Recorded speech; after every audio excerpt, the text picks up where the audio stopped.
ನಮಸ್ಕಾರ, ಶುಭೋದಯ ಪ್ರೀತಿಯ ವೀಕ್ಷಕರೆಲ್ಲರಿಗೂ ಸಂಕಲ್ಪ ಸುದ್ದಿ ವಿಶೇಷ ಕಾರ್ಯಕ್ರಮಕ್ಕೆ ಆತ್ಮೀಯ ಸ್ವಾಗತ ಹೇಳ್ತಾ ಇರೋದು ನಾನು ಅನುಷಾ.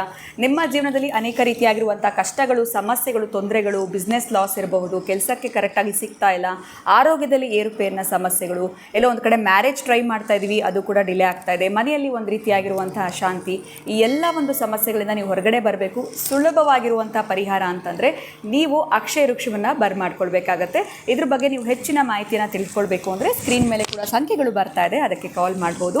ಏನು ಕಾರ್ಯಕ್ರಮದಲ್ಲಿ ಪ್ರತಿನಿತ್ಯ ನಮಗೆ ವೇದಶಾಸ್ತ್ರ, ಪುರಾಣ, ಜ್ಯೋತಿಷ್ಯ, ವಾಸ್ತು ಪರಿಹಾರಗಳ ಬಗ್ಗೆ ತಿಳಿಸ್ಕೊಡೋದಕ್ಕೆ ಕಾರ್ಯಕ್ರಮದಲ್ಲಿ ನಮ್ಮ ಜೊತೆಲಿದ್ದಾರೆ ಅಥರ್ವ ಸಿದ್ಧ ಪುರುಷರಾಗಿರುವಂಥ ಡಾಕ್ಟರ್ ವಿಷ್ಣುದತ್ತ ಗುರುಜಿಯವರು. ಬನ್ನಿ ಇವತ್ತಿನ ಕಾರ್ಯಕ್ರಮಕ್ಕೆ ಗುರುಗಳನ್ನ ಸ್ವಾಗತಿಸೋಣ. ನಮಸ್ತೆ ಗುರುಗಳೇ, ಕಾರ್ಯಕ್ರಮಕ್ಕೆ ಆತ್ಮೀಯ ಸ್ವಾಗತ. ಗುರುಗಳೇ, ಇವತ್ತಿನ ಪ್ರಶ್ನೆ ತುಂಬ ಶಾರ್ಟ್ ಆಗಿದೆ, ಆದರೆ ಈ ದೀಕ್ಷೆ ಅಂತ ಅಂದರೆ ಏನು? ದೀಕ್ಷೆ ಪಡ್ಕೊಂಡಿದ್ದೀವಿ ಅಂತ ಹೇಳ್ತಾರೆ ಅಥವಾ ದೀಕ್ಷೆ ಪಡ್ಕೊಳ್ಬೇಕು ಅಂತ ಹೇಳ್ತಾರೆ, ಇದರಿಂದ ಯಾವ ರೀತಿ ಲಾಭ ಆಗುತ್ತೆ? ಏನಿದು ದೀಕ್ಷೆ ತಗೊಳ್ಳುವಂಥದ್ದು ಅಂತಂದರೆ ಈ ವಿಚಾರ ಭಾಳ ದಿನಗಳಿಂದ ಕೇಳ್ಪಟ್ಟಿದ್ದೀವಿ, ಆದರೆ ಏನಿದು ಎಕ್ಸಾಕ್ಟ್ ಅಂತ ಗೊತ್ತಿಲ್ಲ. ಇದ್ರ ಬಗ್ಗೆ ತಿಳಿಸ್ಕೊಡಿ ಗುರುಗಳೇ. ಓಂ ವಿಶ್ವಸ್ಮೈ ನಮಃ. ನನ್ನ ಪ್ರೀತಿಯ ಬಂಧುಗಳೇ, ಆಯುರ ಆರೋಗ್ಯ ಐಶ್ವರ್ಯ ಅಭಿವೃದ್ಧಿರಸ್ತು.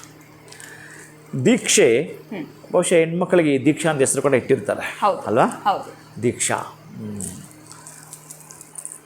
ಪರಮ ಪವಿತ್ರವಾಗಿರ್ತಕ್ಕಂಥದ್ದು. ದೀಕ್ಷೆ ಅನ್ನೋದೇನಂತಂದರೆ, ನೀವೇನಾದರೂ IAS, KS, MBBS, MD ಈ ಪರೀಕ್ಷೆನ ತೆಗೆದುಕೊಳ್ತೀರಂತಂದರೆ ಎಷ್ಟು ನೀವು ಅದೊಂದು ಕಠಿಣ ಶಿಕ್ಷೆ ಅನ್ನೋ ಥರ ನಿಮ್ಮನ್ನು ನೀವೇ ಒಂದು ರೂಮಲ್ಲಿ ಕುಳಿತುಕೊಂಡು ಅನ್ನ ನೀರು ಇವೆಲ್ಲ ಪಕ್ಕಕ್ಕೆ ಬಿಟ್ಟು ನಾನು ಹೇಗೆ ಓದಿದೆ ಅಂದರೆ ಕಣ್ಣಿಗೆ ಎಣ್ಣೆ ಹಾಕೊಂಡು ಓದಿದೆ ಅನ್ನೋ ಮಾತನ್ನು ಕೇಳಿರ್ತೀರಾ? ಹೌದು.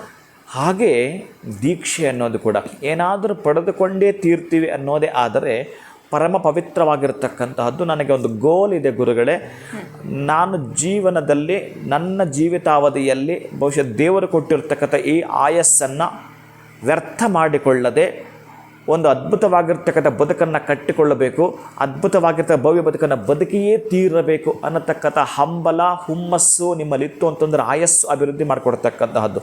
ರೋಗ ರುಜಿನಗಳು ಪೋಸ್ಟ್ಪೋನ್ ಮಾಡ್ತಕ್ಕಂತಹದ್ದು. ನಿಮಗೆ ಬಹುಶಃ 40 ವರ್ಷಕ್ಕೆ ರೋಗ ಬರಲಿಕ್ಕೆ ಬರದಾಕಿರ್ತಾನೆ, ದೀಕ್ಷೆ ಅಂತ ನೀವು ತಗೊಂಡು ಪೋಸ್ಟ್ಪೋನ್ ಆಗುವಂಥದ್ದು. ಬಹುಶಃ ನಿಮಗೆ ಯಾವುದೋ ಕಾರಣಾಂತರದಿಂದ ಗಂಡ ಹೆಂಡತಿಯಲ್ಲಿ ವಿರಿಸಾಗ್ತಕ್ಕಂಥದ್ದು ಇರುತ್ತೆ, ಅದು ಪೋಸ್ಟ್ಪೋನ್ ಆಗ್ತಕ್ಕಂತಹದ್ದು. ಅಥವಾ ಎಲ್ಲೋ ಒಂದು ಕಡೆ ಆಕ್ಸಿಡೆಂಟ್ ಆಗೋದಿರುತ್ತೆ, ಪೋಸ್ಟ್ಪೋನ್ ಆಗ್ತಕ್ಕಂತಹದ್ದು. ಏನು ಅವಘಡಗಳು ಇದೆಯೋ, ಏನು ಆಘಾತಗಳಿದೆಯೋ, ಏನು ದುಃಖ ಖೇದಗಳಿದೆಯೋ ಇವೆಲ್ಲವೂ ಕೂಡ ಪೋಸ್ಟ್ಪೋನ್ ಮಾಡ್ತಕ್ಕಂತಹದ್ದು. ಈಗ ಜೋರಾಗಿ ಫೋರ್ಸಾಗಿ ವಾಟ್ರ್ ಬಿಟ್ಟರೆ ನಿಮ್ಮ ಕಾರಲ್ಲಿ ಇರತಕ್ಕಂಥ ಧೂಳು ಹೋಗಲ್ವಾ ಹೊಡ್ಕೊಂಡು, ಹಾಗೆ ದೀಕ್ಷೆನ ತೆಗೆದುಕೊಳ್ತೀವಿ ಅಂತಂದರೆ ಮುಂದಕ್ಕೆ ಹೋಗುತ್ತೆ. ಅದು ಮುಂದಕ್ಕೆ ಹೋಗುತ್ತೆ ಎಲ್ಲಿ ತನಕ? ನೀನು ದೀಕ್ಷೆ ಇರೋ ತನಕ.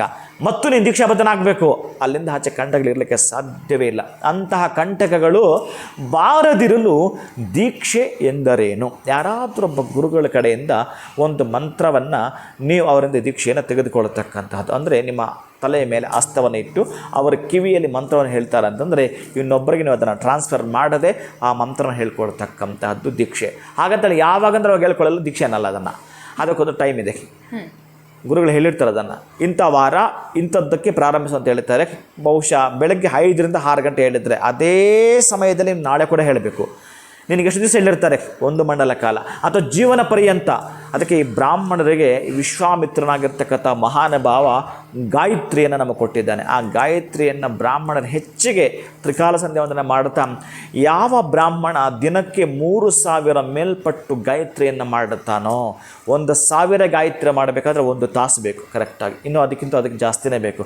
ಈ ರೀತಿ 3ರಿಂದ 4 ತಾಸು ಗಾಯತ್ರಿ ಅನುಷ್ಠಾನವನ್ನು ಮಾಡಲಿಕ್ಕೆ ಇಟ್ಟಿರ್ತಾನೆ ಅಂತಂದರೆ ತೋರಿಸು ನೋಡೋಣ ನಿನ್ನ ಬ್ರಾಹ್ಮಣ್ಯಕ್ಕೆ ಅಡ್ಡ ಬಂದಿದ್ದು ಇವೆಲ್ಲವೂ ಕೂಡ ಇರ್ತವೆ. ಹಾಗೇನೆ ಅವರವರ ಖುಷಿ ಅವರು ಮಾಡ್ತೀನಿ ಅಂತಂದರೆ ಇನ್ನು ದೀಕ್ಷೆ ಅನ್ನೋ ಪದ್ಧತಿ ಕೂಡ ಹಾಗೇ ಇರುವಂಥದ್ದು ಕೂಡ.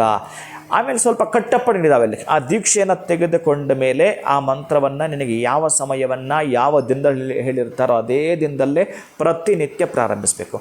ಆಮೇಲೆ ಭೂಶಯ್ಯಾಯಾಮ್ ಅಂತ ಹೇಳ್ತಾನೆ. ಅಂದರೆ ಶಯ್ಯಾಯಾಮ್ ಅಂತಂದರೆ ಹಾಸಿಗೆ ಮೇಲೆ ಮಲಗೋ ಹಾಗಿಲ್ಲ ಅಂತ. ಯಾರು ದೀಕ್ಷೆ ತೆಗೆದುಕೊಂಡಿರ್ತಾರೆ ಅವರು ನೆಲದ ಮೇಲೆ, ಚಾಪೆ ಮೇಲೆ ಮಲಗಬೇಕು ಅನ್ನತಕ್ಕಂಥದ್ದು ಕೂಡ ಸಿದ್ಧಾಂತವಿದೆ. ಇನ್ನು ಹಾಗೆಯೇ ಆ ದೀಕ್ಷೆ ಕಾಲ ಬ್ರಹ್ಮಚರ್ಯವನ್ನು ಪಾಲಿಸು ಅಂತ ಹೇಳ್ತಾನೆ. ಈ ರೀತಿಯ ಕಟ್ಟಪಡೆಗಳಿದೆ. ಬ್ರಹ್ಮಚರ್ಯದಿಂದ ಇರುವಂಥದ್ದು, ನೆಲದ ಮೇಲೆ ಮಲಗುವಂಥದ್ದು, ಭೂಷೆಯೇ ಇರತಕ್ಕಂತಹದ್ದು. ಇನ್ನು ನಿನ್ನ ಸಾತ್ವಿಕ ಆಹಾರವಂತೂ ಮೊದಲೇ ತುಂಬ ವೆರಿ ವೆರಿ ಇಂಪಾರ್ಟೆಂಟ್ ಇದು. ಸಾತ್ವಿಕ ಆಹಾರ, ಇನ್ನು ಮಂತ್ರಾನುಷ್ಠಾನ, ಪ್ರಾರಂಭದ ದಿನಗಳು, ಇವೆಲ್ಲವೂ ಕೂಡ ನೀನು ದೀಕ್ಷೆ ಅಂತ ತೆಗೆದುಕೊಂಡ ಮೇಲೆ ಅವೆಲ್ಲವೂ ಕೂಡ ಮಾಡ್ತೀನಿ. ಒಂದು ಎಕ್ಸಾಮ್ಗೆ ಪೂರ್ವ ತಯಾರಿ ಮಾಡಿಕೊಳ್ಳುವ ಹಾಗೆ ನಿನ್ನ ದೊಡ್ಡ ಮಟ್ಟದಾಗಿರ್ತಕ್ಕಂಥ ಕನಸನ್ನು ಕಟ್ಟಿಕೊಂಡಿದೆಯಾ ಅಂತಂದರೆ ದೀಕ್ಷಾಬದ್ಧನಾಗು, ನೋಡೋಣ ತೋರಿಸೋ ಆಮೇಲೆ ಆ ಕನಸು ನನಸಾಗಲೇಬೇಕು. ಭಗವಂತನವನು ಇದ್ದದ್ದೇ ಆದರೆ, ವೇದ ಅನ್ನೋದು ಇದ್ದಿದ್ದೇ ಆದರೆ, ಸ್ತೋತ್ರ ಪಾರಾಯಣದಲ್ಲಿ ಫಲ ಕಾಣ್ತೀವಿ ಅನ್ನೋದೇ ಆದರೆ, ನೀನು ದೀಕ್ಷೆ ತೆಗೆದುಕೊಂಡ ಮೇಲೆ ಖಂಡಿತ ನೀನು ಆ ಯುದ್ಧದಲ್ಲಿ ಗೆಲ್ಲಲೇಬೇಕು. ಅಂತಹದ್ದು ದೀಕ್ಷೆಯಲ್ಲಿ ಸಿಗಲೇಬೇಕಾಗಿರ್ತಕ್ಕಂಥದ್ದು, ಸಿಗ್ತಕ್ಕಂಥದ್ದು ಕೂಡ. ಬೇರೆ ಸ್ವಲ್ಪ ನೀವು ಆಲ್ಟ್ರ್ ಮಾಡೋದು ಕೆಲವು ಸ್ತೋತ್ರ ಮಂತ್ರಗಳಿರ್ತವೆ, ಅದರಲ್ಲಿ ಅರ್ಧ ತಾಸು ಲೇಟ್ ಆದರೂ ಅಥವಾ ಇವತ್ತಾಯಿತು ನಾಳೆ ನೀವು ಮಧ್ಯಾಹ್ನ ಹೇಳಿದ ನಡೆದು ಬಿಡುತ್ತೆ. ದೀಕ್ಷೆ ಆಗಲ್ಲವೇ ಅಲ್ಲ. ಅದಕ್ಕೊಂದು ಪ್ರಮಾಣ ಇದೆ. ಆ ಪ್ರಮಾಣವನ್ನು ಅನುಸರಿಸಿಯೇ ಮಾಡುತ್ತೀನಿ ಅಂತಂದಾಗ ದೀಕ್ಷೆಯ ಫಲವನ್ನು ನೀವು ಪಡೆದುಕೊಂಡೇ ತಿರ್ತೀರಿ. ಅದು ದೀಕ್ಷೆ.